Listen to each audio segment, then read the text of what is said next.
आप देख रहे हैं आज तक पर ब्रेकिंग न्यूज। आपके साथ मैं हूं शुभांकर और आज ब्रेकिंग न्यूज की शुरुआत करेंगे शेरवानी से।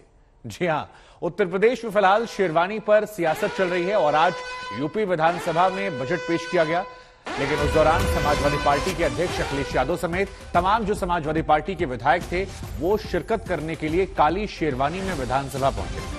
अखिलेश यादव से जब इसके बारे में सवाल किया गया तो बड़ी साफगोई से कहा कि जब विपक्ष के पास कुछ नहीं तो कम से कम अच्छे कपड़े तो पहन ही सकते हैं। इस पर अखिलेश से चुटकी लेते हुए यूपी के अल्पसंख्यक मामलों के मंत्री पूर्व मंत्री मोहसिन रजा ने कहा कम से कम संस्कार तो आया। अखिलेश यादव ने कहा कुछ काम नहीं है तो कम से कम बेहतर है कि अच्छे कपड़े पहन ले और उधर संस्कार सीख लिए, ये कहना है मोहसिन रजा का। तस्वीर आपको दिखा रहे हैं काली शेरवानी में अखिलेश यादव और समाजवादी पार्टी के जो तमाम विधायक हैं, जो चुने हुए विधायक हैं, वो यहां पर नजर आए। और इसी बीच में अखिलेश यादव की तरफ से ये टिप्पणी की गई, कहा गया अच्छे कपड़े तो हम पहन ही सकते हैं। समाजवादी पार्टी के तमाम विधायक आज बजट सेशन में एक नए लुक में आ रहे हैं। ये सभी आज शेरवानी पहनकर आ रहे हैं। तस्वीर अगर मैं आपको दिखाऊं यहाँ से तो आप देखेंगे पीछे से आपको तमाम विधायक नजर आएंगे जो यहाँ पर आप देखेंगे शेरवानी में पहुंचे हुए हैं। और इन विधायकों से मैं बातचीत भी करूंगा, समझूंगा कि आखिर इसका शेरवानी पहनने का मतलब क्या है। आप देख सकते हैं यहाँ पर सर, आप लोग शेरवानी में आज आए हैं, क्या मतलब है? बस एक अच्छा लग रहा है और सभी हमारे हाईकमान सोचा हो एक नयापन है, जैसे आज क्या मैसेज दिया गया था आप लोग का? आप लोग आज बस आज हम पोशाक में आए हैं, कभी सदरी से आ गए, कभी पोशाक ये पहन के अभी तक नहीं, आज बजट पर ही आप आए हैं। अच्छा लग रहा है आज, देखिए अच्छा नहीं लग रहा, पोशाक इतनी प्यारी लग रही है, बहुत लग रही है। सर आशु मलिक जी हैं, आशु मलिक जी आप लोग आज इस नई पोशाक में आए हैं, कोई मतलब नहीं? कहा है पुरानी है भाई, पुरानी है पर एक गेटअप अलग है। नहीं गेटअप अलग है तो क्या शेरवानी पहन के आना मना है? कोई भी नहीं होना है। नहीं, आज का दिन आज खबर शेरवानी नहीं है, बजट है। लग रहा है बजट में ही बताएंगे आप। रजा साहब भी आ गए हैं। सर आज विपक्ष पूरा शेरवानी में आया हुआ है। चलिए कम से कम आज संस्कार समझ में आए ना। भारतीय जनता पार्टी की सरकार ने इतना तो कर दिया कि संस्कारी हो गए समाजवादी पार्टी के लोग। आशु मलिक जी देख सकते हैं आप यहाँ पर तस्वीरें। आइए बजट के बाद देखो तुम बार रह जाते हो, हर बार रह जाते हो। खान साहब को सांकेतिक रूप से सपोर्ट कर रहे हैं। इसको आजम खान साहब को हमेशा वो सदन में सदरी नेहा ऑर्डर को नोटिस दिया गया है। आप अपना क्या आज हम लोग पहन के आए और बहुत पहले से पहन रहे हैं। अरे यार, तो यहां पर ये तस्वीरें हम आपको दिखा रहे हैं। देखिए कई जो नेता हैं वो यहां पर शेरवानी में नजर आ रहे हैं और अखिलेश यादव यहां पर हैं। और इन तस्वीरों को लेकर अखिलेश यादव की और उनकी टीम की तरफ से बार बार कहा जा रहा है कि पहले से पहनते आए हैं, अच्छा लग रहा है, सुंदर दिख रहा है, नया गेटअप है, कहा गया था इसलिए पहनकर आए हैं। इसके पीछे मैसेज क्या है वो बहुत स्पष्ट नहीं हुआ है, लेकिन क्या हो सकता है? आजम खान के प्रति समर्थन दिखाना हो सकता है, मुस्लिम मतदाताओं को एक मैसेज देना हो सकता है, क्योंकि आजम खान की पसंदीदा पोशाक काली शेरवानी रही है, लिहाजा यह भी मैसेज हो सकता है। हालांकि जब यह सवाल पूछा गया तो अखिलेश यादव ने इस पर खुलकर कुछ कहा नहीं, तो ऐसे में ये अटकलें ही हैं। लेकिन संकेत और संदेश सियासत में हर चीज के होते हैं, लिहाजा इसके भी संकेत जो हैं वो निकाले जा रहे हैं। और ऐसे में संकेत शेरवानी, क्योंकि अक्सर मुस्लिम कम्युनिटी में देखा गया है कि शेरवानी जो है वहां पर बड़े चाव से पहनी जाती है, पसंदीदा पोशाकों में से है, और ऐसे में एक मैसेज जो है वो माइन्यूटली हो सकता है। उधर आजम खान जो शेरवानी में अक्सर नजर आया करते थे, उनको लेकर भी यह माना जा रहा है कि ऐसा हो सकता है सांकेतिक समर्थन हो, लेकिन अखिलेश ने ऐसी किसी बात पर हामी नहीं भरी जब उनसे सवाल पूछे गए ये सारे, और सिर्फ इतना कहा कि पहले से पहनते आए हैं। उनके विधायकों ने हालांकि जरूर कहा कि ऊपर से कहा गया था, और उसके बाद नयापन, नए लुक में आए। अखिलेश ने यह भी कहा कि अच्छे कपड़े तो हम पहन ही सकते हैं जब विपक्ष के पास कोई काम नहीं है। हालांकि मोहसिन रजा ने इस पर कटाक्ष किया, कहा चलिए आखिरकार संस्कार तो आए, अब इसके मायने क्या हैं ये मोहसिन रजा बेहतर समझा सकते हैं। लेकिन जो तस्वीरें हैं वो फिलहाल इस वक्त हम आपको दिखा रहे हैं, और एसपी के तमाम विधायक काली शेरवानी में विधानसभा पहुंचे और इसको लेकर चर्चा जो है हो गई है। बजट आज पेश किया गया, सबसे लंबा बजट जो था वो यहां देखने को मिला, लेकिन इन सब के बीच में अखिलेश यादव की शेरवानी की चर्चे जो हैं वो अब हो रहे हैं। और क्योंकि सभी विधायक लगभग काली शेरवानी में या नीली शेरवानी में या शेरवानी की तरह कपड़े पहने हुए नजर आ रहे थे। जिसके पास जो बन सका वो लेकर आ गया। तो ऐसे में इसके मायने जो हैं वो निकाले जा रहे हैं कि शायद अखिलेश यादव और टीम की तरफ से कहा गया होगा बाकी विधायकों को कि आप आज इस तरह के गेटअप में आइए। इसके मायने आप अपने अपने तरीके से निकाल सकते हैं।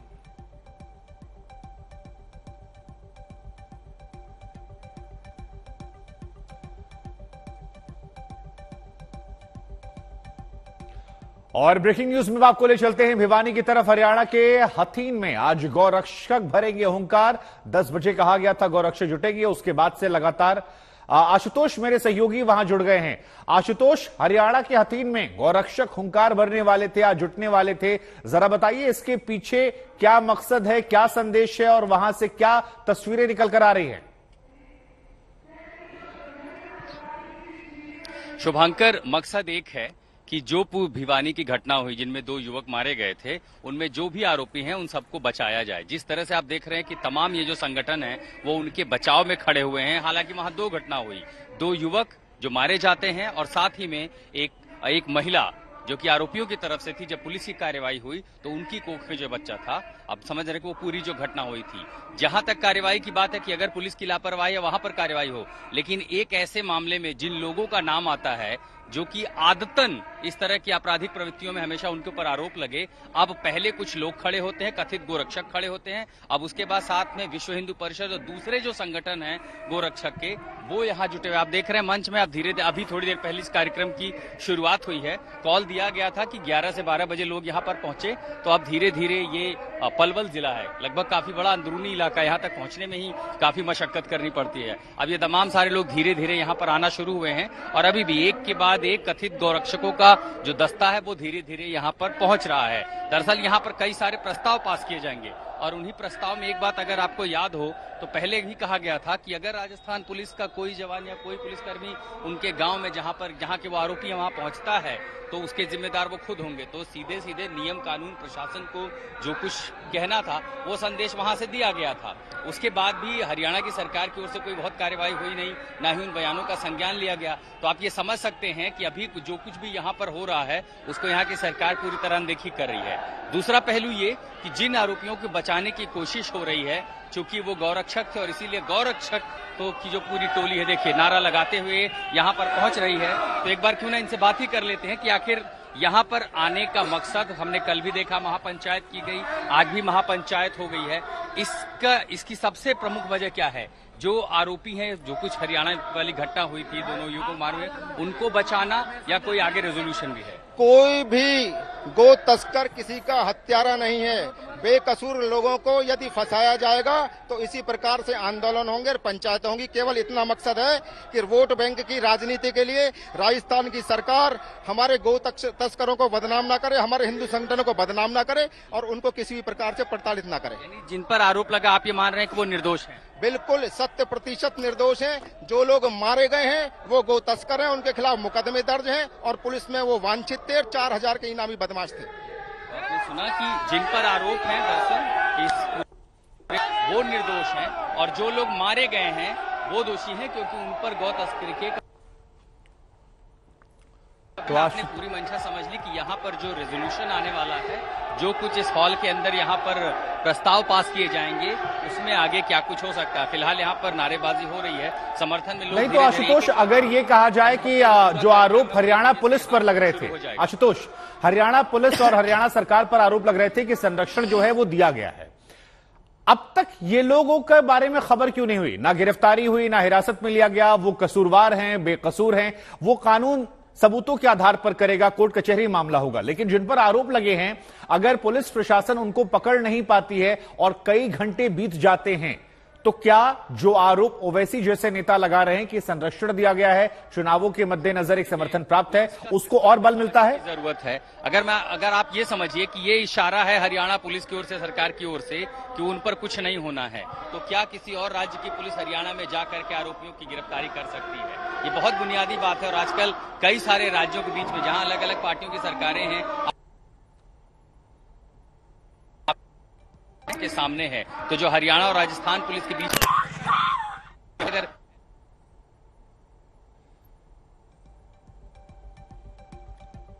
आशुतोष हमारे सहयोगी हैं, वहां नेटवर्क के थोड़े थोड़े इश्यूज हो रहे हैं जहां पर वो मौजूद हैं।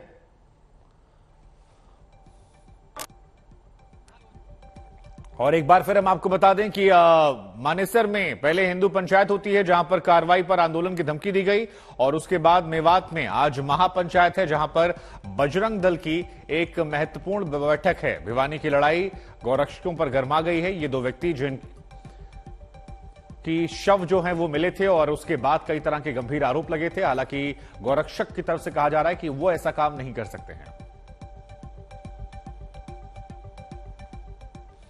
और अब बुलेटिन में आगे बढ़ते हैं, ब्रेकिंग न्यूज में बात करते हैं दिल्ली के मेयर को लेकर, क्योंकि इसको चुनने के लिए मतदान जारी है। दिल्ली का मेयर चुनने की कोशिश जो है वो पहले भी 3 बार हुई है, लेकिन मनोनीत सदस्यों के वोट अधिकार को लेकर हंगामे की वजह से यह नहीं हो पाया।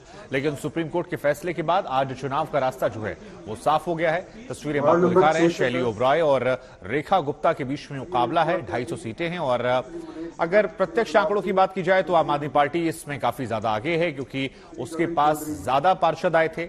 हालांकि यहां पर इस चुनावों में क्रॉस वोटिंग पर एक्शन नहीं होता है, लिहाजा क्या यहां पर कोई खेल हो सकता है, ये एक देखने वाली बात होगी। फिलहाल नजर हम बनाए हुए हैं और क्या कौन चुनाता है, क्या शैली ओबरॉय मेयर होंगी या फिर रेखा गुप्ता, और इन दोनों के बीच में मुकाबला है। 2 या 3 बार यहां पर ये वोटिंग रद्द हो चुकी है, जिसके बाद मामला सुप्रीम कोर्ट पर पहुंचा और आखिरकार आज वो तारीख आ गई है जब दिल्ली मेयर की लड़ाई में अब मुकाबला हो रहा है। डिप्टी मेयर को लेकर भी कड़ा मुकाबला है, लेकिन रेखा गुप्ता और शैली ओबरॉय के बीच में जब तीनों यहां पर कॉर्पोरेशन को मिला दिया गया, उसके बाद मेयर बनाया जा रहा, तो फिर कौन वो मेयर होगा, इस पर सभी की नजरें जो हैं वो टिकी हुई हैं। दिल्ली में चौथी बार मेयर चुनाव है, पहली बार 6 तारीख को हुआ था, उसके बाद 3 बार और ये मुकाबले देखने पड़े और अब चौथी बार आज आखिरकार वोटिंग हो रही है। पंकज मेरे सहयोगी इस खबर पर ज्यादा जानकारी के लिए जुड़ रहे हैं। पंकज, इससे पहले भी 3 बार हम और आप चर्चा कर चुके हैं कि वोटिंग होगी नहीं होगी, वोटिंग होगी नहीं होगी, और आज आखिरकार वो तारीख जब वोटिंग हो रही है सुप्रीम कोर्ट के आदेश के बाद। जरा बताइए अब तक क्या वहां से अपडेट है, और क्या कांटे का मुकाबला है या जो आंकड़ा नजर आ रहा है आप उस दिन चुनाव के बाद से वो एक तरफा जा रहा है अब मेयर की रेस में भी?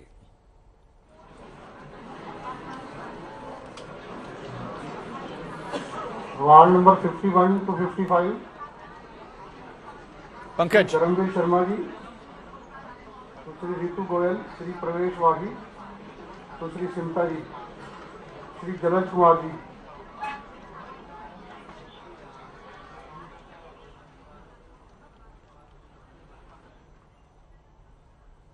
पंकज, आप तक हमारी आवाज पहुंच रही है?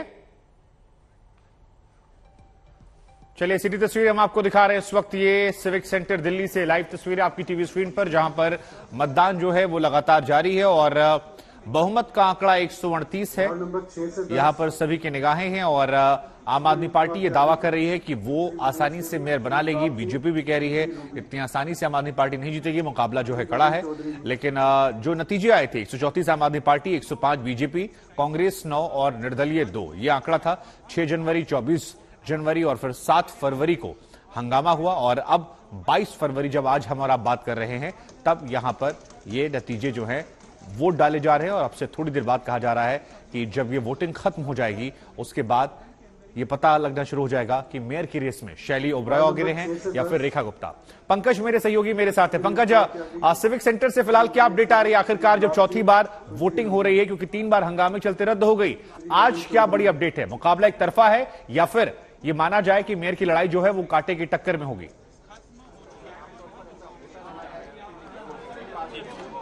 देखिए, करीब 1 घंटे हो चुके हैं और मेयर का चुनाव जो है वो काफी शांतिपूर्वक चल रहा है। तस्वीरें हम आपको दिखा रहे हैं। यहाँ पे आप देखें कि फिलहाल जो पार्षद हैं वो वोटिंग कर रहे हैं। तो सबसे शुरुआत में जो तमाम सांसद थे भारतीय जनता पार्टी के और आम आदमी पार्टी के, उन्होंने वोट डाला। उसके बाद यहाँ पे जो आम आदमी पार्टी के 13 विधायक थे और 1 जो विधायक भारतीय जनता पार्टी के थे उन्होंने वोट डाला और अब पार्षदों की वोटिंग की बारी है। बीच में जो भारतीय जनता पार्टी के सांसद वोट नहीं डाल पाए थे उनमें से एक गौतम गंभीर थे जो अभी कुछ देर पहले यहाँ पहुंचकर वोट डाल चुके हैं। तो ऐसी स्थिति में आपको हम बता दें कि जो कांग्रेस है उनके 9 पार्षद है, लेकिन उन्होंने आज की मेयर इलेक्शन की इस वोटिंग का बॉयकॉट कर दिया है।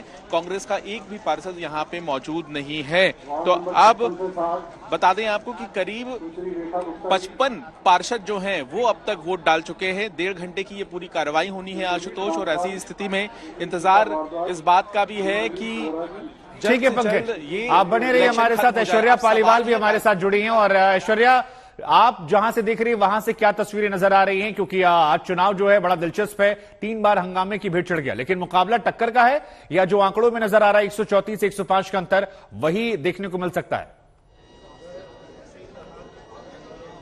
नहीं, देखिए जो अंतर अभी इस समय समझ में आ रहा है शुभांकर, वही अंतर आगे भी हो सकता है कि देखने को मिले। उसका कारण ये है कि गैप जो है वो थोड़ा ज्यादा है। जो स्थिति यहाँ पे बनी हुई है ग्राउंड फ्लोर पर, देखिए पुलिसकर्मी अभी भी काफी भारी तादाद में यहाँ मौजूद हैं, क्योंकि जब तक ये चुनाव खत्म नहीं हो जाएगा, जब तक सब लोग उतर के बाहर नहीं आ जाते, तब तक ये तनाव की स्थिति बनी रहेगी। पिछले 3 बार हम देख चुके हैं कि सदन के अंदर किस तरीके से हंगामा हुआ था। ये जो तस्वीरें यहाँ पे आपको नजर आ रही हैं, ये यहाँ पे ग्राउंड फ्लोर पे मॉनिटर लगा दिया गया है ताकि यहाँ बैठे लोगों को सब दिखता रहे कि क्या चल रहा है। इस समय कई सारे सपोर्टर्स जो हैं भारतीय जनता पार्टी के, आम आदमी पार्टी के, वो बाहर खड़े हैं और इंतजार कर रहे हैं, और कोशिश इस समय यही है कि ये जो चुनाव है ये पूरी तरह से हो जाए। देखिए प्रवेश वर्मा जी भी हमारे साथ जुड़े हैं। प्रवेश जी, अभी आप मतदान करके आए हैं, ये सर जानना चाहूंगी कि आपको क्या लगता है अब की बार दिल्ली को मेयर, डेप्यूटी मेयर मिल जाएगा? हाँ बिल्कुल मिल जाएगा, क्योंकि वोटिंग शुरू हो गई है और कोई शोर शराबा नहीं है आज, तो मुझको लगता है कि 2-2.5 घंटे के बाद में मेयर मिल जाएगा। आपको लगता है कि, और आपको लगता है शांतिपूर्वक होगी आज पूरी प्रक्रिया? अभी तक तो देखिए कुछ हंगामा नजर नहीं आया। नहीं होगा भी नहीं, क्योंकि पहले 2-3 बातें ऐसी थी जिसमें ना आम आदमी पार्टी वाले क्लियर थे ना हम लोग क्लियर थे। अभी सुप्रीम कोर्ट की रूलिंग के बाद में आज हो रही है वोटिंग, तो अभी हमने अपना वोट डाल दिया। 2.5 घंटे के बाद में मेयर मिल जाएगा। 2.5 घंटे के बाद मेयर मिल जाएगा, प्रवेश वर्मा का ये कहना है। और उनका ये भी कहना है वो आश्वस्त नहीं है ऐश्वर्या, जो है आज बीजेपी आश्वस्त है नहीं है, क्योंकि वोटिंग के दिन से वो आश्वस्त नजर आ रहे थे। अगर आप सवाल पूछ सके तो बार बार कहा था कि मेयर बीजेपी का होगा। आज क्या प्रवेश वर्मा निकल चुके हैं, लेकिन जी नहीं, लेकिन आज इस समय की स्थिति नहीं लगती है शुभांकर। इस समय भारतीय जनता पार्टी उतनी जो स्ट्रांग विकेट पर थी वो स्ट्रांग विकेट पर आज नहीं है, और उन सभी का ये कहना है कि मेयर मिल जाएगा, लेकिन इस समय स्थिति जो है थोड़ी सी गंभीर लगती है। ठीक है, पंकज लगातार बने हुए हैं। पंकज, बॉडी लैंग्वेज को अगर देखें तो आज बीजेपी के नेताओं में वो जोश नजर नहीं आ रहा जो बीते 2-3 बार जब हम आप लोगों के जरिए तस्वीरें दिखाते थे, वो अक्सर दावे करते थे, दम भरते थे कि मेयर तो बीजेपी का ही होगा। जरा बताइए कि वोटिंग के दौरान आपने जो एनालाइज किया वहां पर वो क्या है? जो आंकड़े हैं बहुमत का 138, उसकी तरफ कौन ज्यादा तेजी से बढ़ता हुआ नजर आ रहा है? देखिए मैं आपको आंकड़े बता देता हूं कि इस मेयर चुनाव के लिए 274 वैध वोट हैं, और यानी कि आज जो वोट यहां पर डाले जाएंगे वो 274 कहीं ना कहीं है। अब इनमें से 9 अगर हम घटा दें, क्योंकि कांग्रेस के पार्षदों ने बॉयकॉट कर दिया है, तो इसकी संख्या हो जाती है 265 के आसपास। और 265 वोट हैं जो 250 पार्षद हैं वो, उसके अलावा आम आदमी पार्टी के विधायक, बीजेपी के विधायक, आम आदमी पार्टी और बीजेपी के सांसद, इन सभी की संख्या मिला के कुल 265 वोट यहाँ पे डाले जाने हैं। यानी कि मेयर का चुनाव अगर जीतना है तो उसके लिए 134 वोट की जरूरत होगी किसी भी एक पक्ष को। तो यहाँ पे वोटिंग का सिलसिला जो है वो शांतिपूर्वक तरीके से चल रहा है। पिछले 1-1.25 घंटे से हम पूरी कार्रवाई पर नजर बनाए हुए हैं और अभी तक कोई नारेबाजी नहीं हुई है। हमने जैसा कि शुरू में भी बताया था कि जब मोबाइल और पेन को वोटिंग के दौरान अंदर ले जाने के लिए यहाँ पे प्रस्ताव रखा गया तो उसको सभी ने शांतिपूर्वक मान लिया और कोई हंगामा नहीं हुआ। जबकि पिछली 3 बैठक का अगर हम तस्वीर याद करें तो ये नजर आता था कि लगातार नारेबाजी होते रहती थी, हंगामा होते रहता था, बार बार सदन को स्थगित करना पड़ता था और अभी तक ये चुनाव नहीं हो पाया था। लेकिन आज उम्मीद है कि दिल्ली को मेयर मिल जाएगा। ठीक है, आप ये कह रहे हैं कि दिल्ली को आज मेयर मिल जाएगा। ऐश्वर्या भी बनी हुई है। ऐश्वर्या, ये जो सिक्योरिटी आपके पीछे नजर आ रही है, भारी तादाद में सुरक्षाकर्मी, ये क्या सुप्रीम कोर्ट के आदेशों के चलते हैं या इसको लेकर रेगुलर इंतजाम किए जाते हैं? क्योंकि 3 बार अगर ये सिक्योरिटी पहले भी थी तो हंगामा क्यों नहीं देखने को मिला और आज नहीं हो रहा है? तो क्या ये सुप्रीम कोर्ट के आदेश का असर है कि बंदोबस्त इंतजाम जो है वो दिख रहे हैं और खामोशी से सारा काम भी हो रहा है? बिल्कुल आप सही कह रहे हैं। देखिए जिस तरीके से सुप्रीम कोर्ट ने फटकार लगाई थी वही कारण है कि आज यहाँ पर काफी भारी तादाद में आपको पुलिसकर्मी नजर आएंगे। ये तो हम आपको अंदर की तस्वीरें दिखा रहे हैं, हम आपको बाहर की तस्वीरें भी दिखाते हैं जहां पर सिर्फ पुलिसकर्मी ही नहीं बल्कि बाकी और जो पुलिस की फोर्स है वो भी आपको यहाँ नजर आएगी। ये सभी लोग बाहर इसीलिए खड़े हैं काफी भारी तादाद में, क्योंकि अगर कुछ भी ऐसी अंदर से घटना घटने का अगर कुछ भी अगर इनको आशंका होती है या कुछ अगर ऐसा कॉल आता है कि काफी भारी तादाद में काउंसलर्स जो हैं वो बाहर निकल के आ रहे हैं या हंगामा होगा, तो ये सभी लोग यहाँ से भाग के जाएंगे। 5th फ्लोर के ऊपर जो है वोटिंग इस समय चल रही है, तो इन सभी लोगों का काम यही होगा शुभांकर कि बहुत पैनी नजर बना के रखे कि स्थिति खराब ना हो। शुभांकर, कानपुर देहात की पुलिस ने नेहा राठौड़ को नोटिस थमाकर 3 दिन में जवाब मांगा है और 7 सवालों के जवाब मांगे गए हैं। दरअसल कानपुर देहात में पिछले दिनों अतिक्रमण हटाने के दौरान मां बेटी की जलकर मौत के मामले में नेहा की तरफ से गाना आया था यूपी में काबा 2। इससे पहले इलेक्शन में उनका आया था फर्स्ट पार्ट और ये सेकंड पार्ट उन्हें जारी किया, तो फिर इस गीत को लेकर पुलिस ने नेहा को नोटिस जारी किया है। और जो बयान सामने आया है पुलिस की तरफ से उसमें कहा गया कि समाज में तनाव पैदा करने, वैमनस्यता और भेदभाव की स्थिति पैदा करने के नेहा पर आरोप लगे हैं। ये आरोप उन पर है। 7 सवालों पर 3 दिन में जवाब मांगा है और यूपी में काबा सीजन 2 गाना के नाम से उन्होंने अपलोड किया था, जिसके बाद ये विवाद जो है ये हो गया है। इधर पुलिस नोटिस पर नेहा सिंह राठौड़ की तरफ से जवाब जो है वो भी आया है। पुलिस के साथ सवाल क्या है, यूट्यूब ट्विटर पर खुद की ईमेल आईडी से अपलोड किया गया था वीडियो, क्या ये गाना आप ही ने गाया है? दूसरा सवाल ये, Twitter handle Neha folk singer आपका है या नहीं है? तीसरा सवाल ये। चौथा सवाल, क्या गीत के शब्द जो हैं वो आपके द्वारा लिखे गए थे? पांचवा सवाल, गीत आपने लिखा तो क्या आप इसे प्रमाणित करती हैं? छठा, गीत किसी अन्य ने लिखा तो आपके द्वारा लेखक से उसकी पुष्टि क्या करवाई गई? और 7वां सवाल, उक्त गीत के भाव से समाज पर पड़ने वाले प्रभाव आपको पता है या फिर नहीं पता है? साथ बात करने के लिए नेहा सिंह राठौर मौजूद है।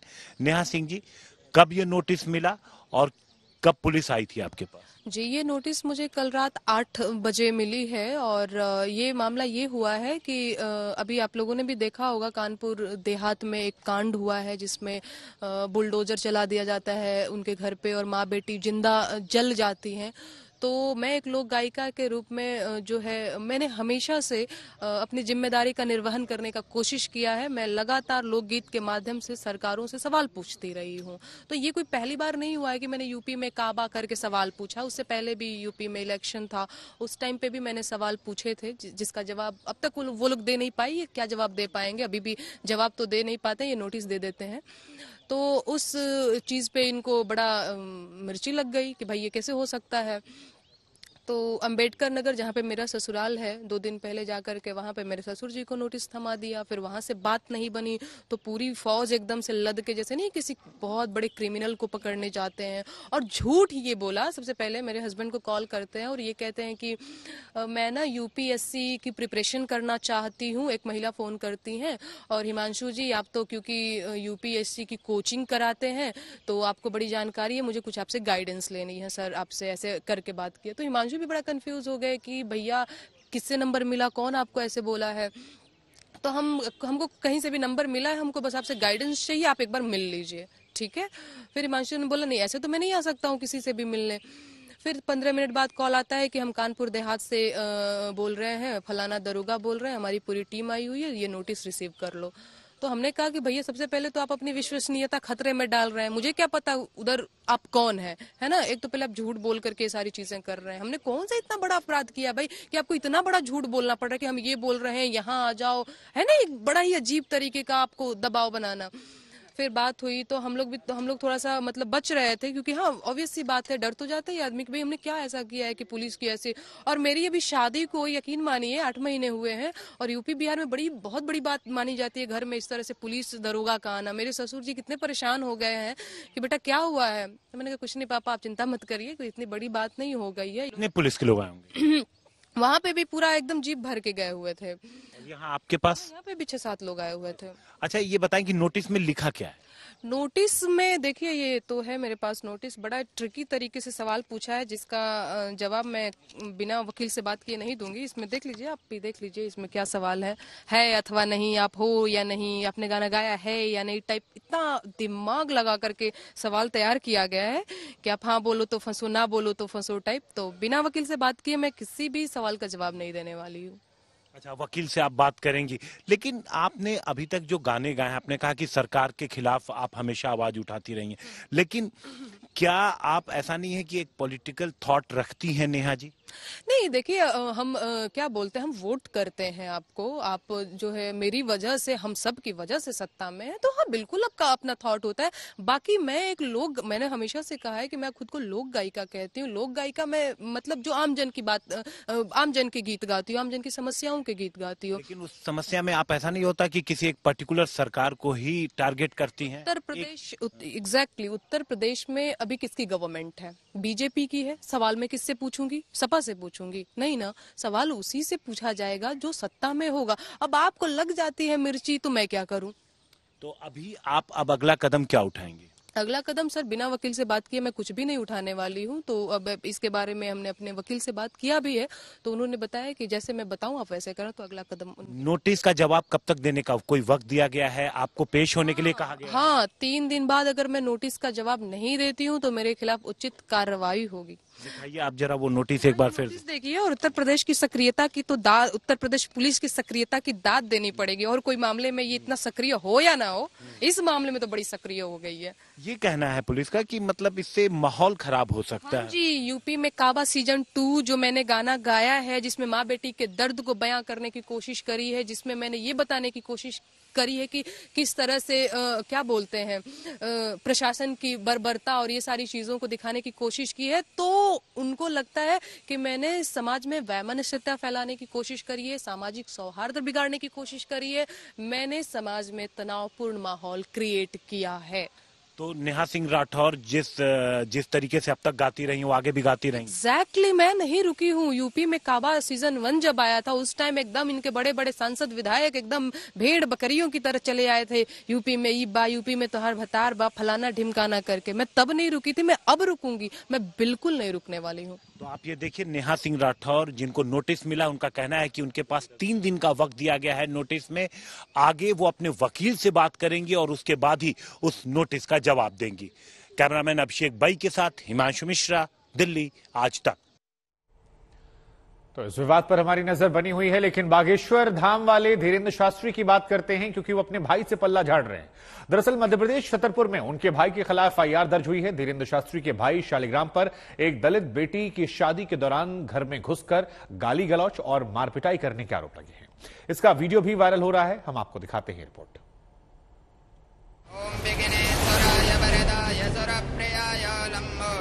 सकलाय जगद्यताय नागाननाय श्रुतियाज्ञ विभूषिताय गुरुदेव भगवान की जय जय श्री राम। श्री बागेश्वर बालाजी की सेवा में अनवरत लगे हुए हैं, इसलिए कृपा करके हर विषय को हमसे ना जोड़ा जाए। इस देश में संविधान है और जो करेगा सो भरेगा, हम सत्य के साथ हैं। मीठा मीठा गप गप, कड़वा थू थू। दुनिया को बड़े बड़े प्रवचन देने वाले बागेश्वर धाम के पीठाधीश्वर धीरेन्द्र कृष्ण शास्त्री पर यह कहावत अक्षरशः लागू होती है। एक दलित बेटी की शादी में इनके भाई शालिग्राम की गुंडागर्दी का वीडियो वायरल हो रहा है। पुलिस ने एफआईआर दर्ज कर ली है और भाई की गुंडागर्दी से बाबा का दामन दागदार होने की नौबत आ गई। ऐसे में बाबा अपने दामन को बचाने के लिए अपने भाई के कुकर्मों से पल्ला झाड़ने में जुट गए हैं। अभी अभी सोशल मीडिया के द्वारा शालिग्राम जी का एक विषय हमारे संज्ञान में आया है। देखो, हम गलत के साथ नहीं हैं। कानून निष्पक्षता और पारदर्शिता की गहराई से इसकी जांच करें। हम कतई गलत के साथ नहीं हैं और हर विषय को हमसे ना जोड़ा जाए। हम अपने मार्ग में सनातन हिंदुत्व और श्री बागेश्वर बालाजी की सेवा में अनवरत लगे हुए हैं, इसलिए कृपा करके हर विषय को हमसे ना जोड़ा जाए। इस देश में संविधान है और जो करेगा सो भरेगा, हम सत्य के साथ हैं। वाह धीरेन्द्र कृष्ण शास्त्री वाह, आपका भाई शालिग्राम दलित बेटी की शादी में बागेश्वर धाम का गीत बजाने को लेकर मारपीट करे, बागेश्वर धाम का होने की धौंस जमाए, धमकी दे और आप कह रहे हैं कि इस मामले को आपसे न जोड़ा जाए। अगर वो आपका भाई न होता तो अब तक कानून का शिकंजा कस चुका होता, शालिग्राम जेल की हवा खा रहा होता। आप कहते हैं कानून अपना काम निष्पक्षता से करे,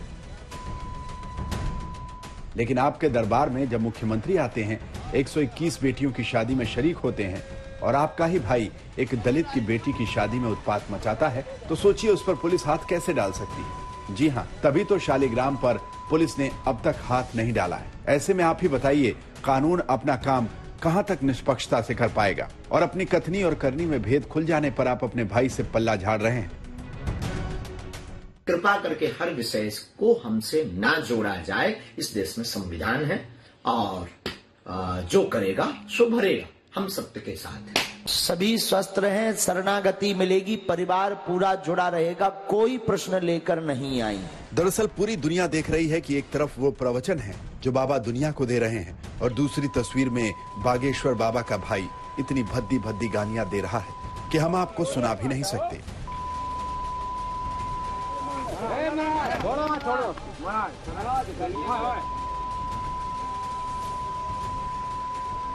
देखो, जो बीज डालोगे वो काटना पड़ेगा। आप जो बीज बोओगे वो वृक्ष बनकर के, बरगद वृषाल काय वृक्ष बनकर के प्रकट होगा, आपको वो काटना पड़ेगा। इसलिए सावधान। भगवान ने आपको जो क्रोध दिया है वो परिवार की विनाश के लिए नहीं। आप क्रोध का सदुपयोग करो। अगर क्रोध आता भी है ना, अच्छा किसी को गुस्सा आ रहा हो बहुत ज्यादा और तुम पर वो गुस्सा हो, इसका मतलब ये भी नहीं कि तुम भी आंखें लाल कर लो। तुम्हें हम बढ़िया उपाय बता देते हैं। कोई बहुत क्रोध में हो, एकदम कांप रहा हो, जब व्यक्ति ज्यादा गुस्सा होता है तो एकदम वाइब्रेट होने लगता है, वाइब्रेशन उसकी बॉडी का शुरू हो जाता है। कोई बहुत ज्यादा गुस्सा हो ना, तब तुम मुस्कुराओ। सोचिए, दुनिया को उपदेश देने वाले बागेश्वर बाबा के भाई का चाल, चरित्र और चेहरा कितना गंदा और घिनौना है। दुनिया के सामने बाबा गुरु का चोला ओढ़कर अर्जी लगा रहे हैं और उनका ही भाई शालिग्राम खुल्लम खुल्ला हाथों में पिस्टल थामे, हाथों में सिगरेट थामे, गली के गुंडों की तरह नशे की हालत में गुंडागर्दी पर उतारू है। सौरभ गर्ग उर्फ शालिग्राम का ये वीडियो 11 फरवरी का है, जब हाथ में पिस्टल थामे सौरभ एक शादी समारोह में घुस गया। उसके बाद क्या हुआ, पहले गौर से सुनिए और देखिए।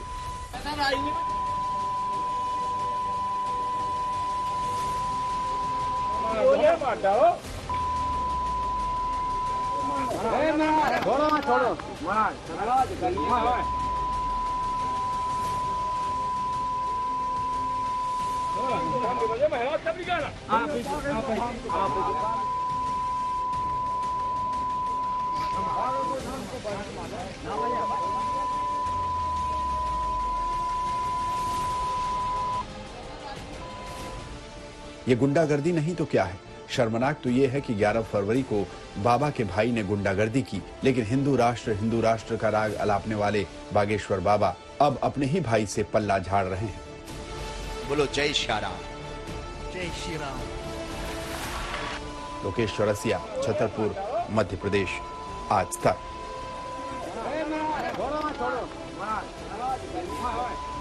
कर्नाटक में एक बार फिर से टीपू सुल्तान पर विवाद गहराने लगा है। टीपू सुल्तान के जरिए हिंदू मुसलमान वाली राजनीति सर उठाए है। जबरदस्त हंगामा सियासत जारी है। ये रिपोर्ट देखिए।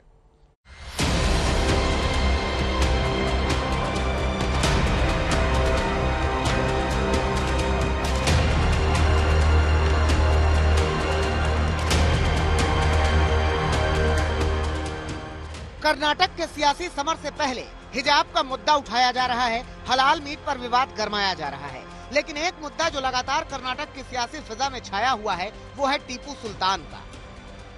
हर पार्टी, हर दल अपने हिसाब से टीपू सुल्तान को चुनावी मुद्दा बना रहे हैं। टीपू के नाम पर सियासत के जरिए अपने एजेंडे को आगे बढ़ा रहे हैं। अब इसी राजनीतिक घमासान के बीच टीपू सुल्तान के वंशज आगे आए हैं। उन्होंने टीपू के नाम के सियासी इस्तेमाल पर नाराजगी जताई और ऐसा करने पर कानूनी एक्शन की बात कही। Whenever the election is around, the political parties use the Tipu Sultan name as an anti-Tipu, whether it is BJP, or any other party. I want this to be to have an end now. What Tipu Sultan history is an history. Definitely it will be a defamation, and none other than Tipu Sultan misuse of the properties whichever has been happened. Whatever Tipu Sultan wafted the properties, the inquiry should happen on this. Who is enjoyed on a political level? These kind of things also should be come in the front towards the people. हालांकि कर्नाटक में जिस तरह से टीपू सुल्तान के नाम पर बयानबाजियों का दौर चल रहा है, वो इतनी आसानी से थमता नहीं दिख रहा। हाल ही से उठे विवाद की शुरुआत कर्नाटक बीजेपी के अध्यक्ष नलिन कुमार कटील ने की, जिन्होंने टीपू को मानने वाले को जंगल में भेजने की बात कही। देवರಲ್ಲಿ ಪ್ರಾರ್ಥನೆ ಮಾಡಿದ್ದೇನೆ, ಹೇ ದೇವ, ಮತ್ತೊಮ್ಮೆ ರಾಜ್ಯದಲ್ಲಿ ಕೃಷ್ಣದೇವರಾಯನ ಆಡಳಿತ ಬರಬೇಕು ಅಂತ ಆದರೆ ಟಿಪ್ಪು ಸಂತಾನ ಹೋಗಬೇಕು, ಭಾರತೀಯ ಜನತಾ ಪಾರ್ಟಿ ಹಾಗಾಗಿ ನನಗೆ ವಿಶ್ವಾಸ ಇದೆ, ಕಂಪಳಿಯ ಜನ ಟಿಪ್ಪು ಆರಾಧನೆ ಮಾಡುವುದಿಲ್ಲ, ಕೃಷ್ಣದೇವರಾಯನ ಆರಾಧನೆ ಮಾಡ್ತಾರೆ ಮುಖಾಂತರವಾಗಿ। इस बयान पर कांग्रेस और बीजेपी के बीच वार पलटवार तेज हुआ कि इस बीच बीएसपी सांसद दानिश अली टीपू सुल्तान की मजार पर पहुंच गए। वहां उन्होंने ऐसा बयान जारी किया कि जिस पर नया घमासान शुरू हो गया है। और टीपू सुल्तान साहब की जहां पर शहादत हुई उस जगह पर मैं मौजूद हूं, उनकी कब्र पर मौजूद हूं।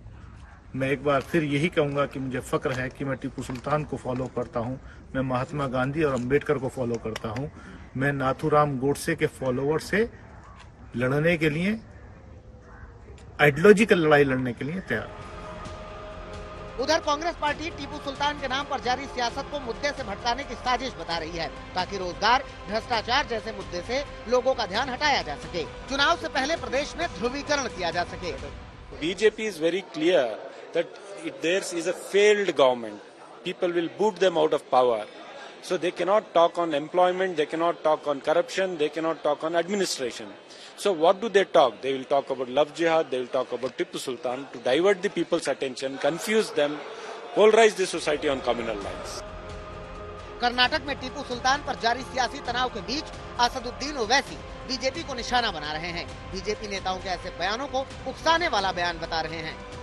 अगर टीपू का कोई नाम लेगा, जैसा मैं लेता हूँ कि आप मार देंगे तो मार के बताइए, हम मरने के लिए तैयार हैं इस देश के लिए। कर्नाटका में अगर कोई करप्शन बोलेगा तो तकलीफ है बीजेपी को, और टीपू बोलेगा तो तकलीफ है। तो ये इनका एक करप्शन है बीजेपी का। कर्नाटक में इसी साल विधानसभा चुनाव होने हैं और चुनाव से पहले ही सूबे में धर्म वाली राजनीति का शोर हो रहा है। टीपू सुल्तान धर्म वाली सियासत का सबसे बड़ा चेहरा है। आज तक ब्यूरो। ऑस्ट्रेलिया के सलामी बल्लेबाज डेविड वार्नर भारत के खिलाफ चल रही टेस्ट सीरीज से बाहर हो गए हैं। सीरीज में नाकाम चल रहे वार्नर चोट की वजह से घर लौट गए हैं। उम्मीद जताई जा रही है कि वनडे सीरीज के लिए वापस भारत लौट आएंगे। लगातार 2 टेस्ट हारने के बाद ऑस्ट्रेलिया की मुश्किलें बढ़ती ही जा रही हैं। जोश हेजलवुड के बाहर होने के बाद अब उसके सलामी बल्लेबाज डेविड वार्नर पूरी टेस्ट सीरीज से ही बाहर हो गए। वार्नर को दिल्ली टेस्ट के दौरान चोट लगी थी। दूसरे टेस्ट के दौरान मोहम्मद सिराज की गेंद उनकी कोहनी में लग गई थी और हेयरलाइन फ्रैक्चर की वजह से उन्हें बाहर बैठना पड़ा था। वैसे भी वार्नर की फॉर्म पर लगातार सवाल उठते रहे हैं। इस सीरीज की ही बात करें तो 3 पारियों में डेविड वार्नर के बल्ले से 1, 10 और 15 रन का स्कोर ही निकला है। सीरीज का तीसरा टेस्ट 1 मार्च से इंदौर में खेला जाएगा। ऑस्ट्रेलिया के मिचेल स्टार्क और कैमरून ग्रीन पहले ही फिटनेस से जूझ रहे हैं। ऊपर से कप्तान पैट कमिंस को भी पारिवारिक वजहों से 20 सीरीज घर लौटना पड़ा है। कहा जा रहा है कि वो तीसरे टेस्ट से पहले लौट आएंगे, लेकिन सीरीज में बुरी तरह पिछड़ रही ऑस्ट्रेलिया की टीम कमबैक कैसे कर पाएगी, ये देखना दिलचस्प होगा। आज तक ब्यूरो।